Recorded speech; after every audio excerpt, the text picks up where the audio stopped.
it's Diana Marchand, founder of Raw Foods Made Simple, and I make healthy eating simple for busy women. And welcome to my video. Tomorrow is Valentine's Day, and this is How To Thursday. So what I thought I would do for you today is, of course, something chocolate, something that maybe you can serve for Valentine's Day tomorrow. This video might have 2 parts, I'm not sure. We're gonna see how long it takes me. What we're gonna make is like a chocolate cake, and we're gonna shape it into a heart, and then we're gonna make some fantastic icing for it. And it's of course gonna be sugar-free, dairy-free. So the first part, what I'm making the cake part out of, is pecans and walnuts. Now I've got just over 1 cup mix of pecans and almonds. You can use really whatever nuts. I find almonds too. I mean, pecans and walnuts. Walnuts are nice and soft, so they really break up into making like a cake type batter, and pecans are just delicious, so I love them in this. You can use all pecans if you want. So I've got just over 1 cup right there. Now I chopped up 10 medjool dates. I took the pit out, of course, and I chopped them up because it's just going to be faster for me to show you this way. Never know how many we're going to use because medjool dates can be, some can be big, some can be small, some can be soft, some can be hard. So you need, sometimes you need 10, sometimes you need 12, sometimes you need more. So we're just going to see what we need today. I've got my powdered vanilla, so you add some vanilla and a touch of salt. And of course, some raw chocolate. Of course, we're going to need the chocolate. Okay, so I'm going to blend up the nuts first.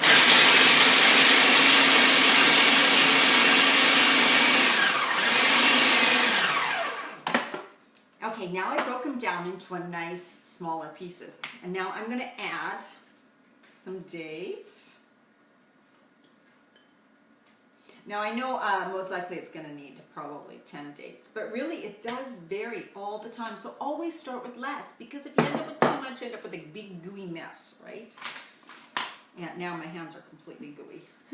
Should have had a cloth. I'm going to add about a 1/4 teaspoon of vanilla. In there, a pinch of salt. Salt brings up the flavor of chocolate. This is Himalayan pink salt.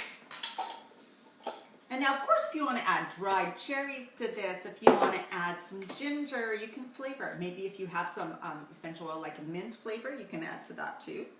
Okay, now the chocolate. So these are tablespoons. I'm just like heaping them. These are heaping tablespoons. Faster that way.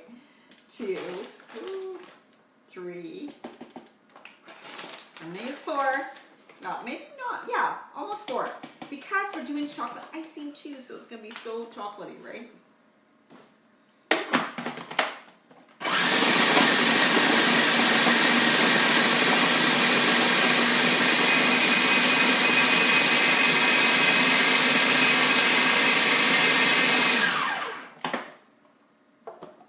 Okay, so I blended it for a little bit, and whew, it is still very, very dry.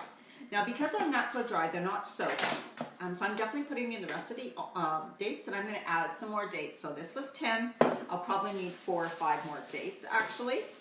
So, like I said, it depends on how, sharpen my fist, how juicy your dates are. Let's say that. These some were, some weren't, so that makes a lot of sense.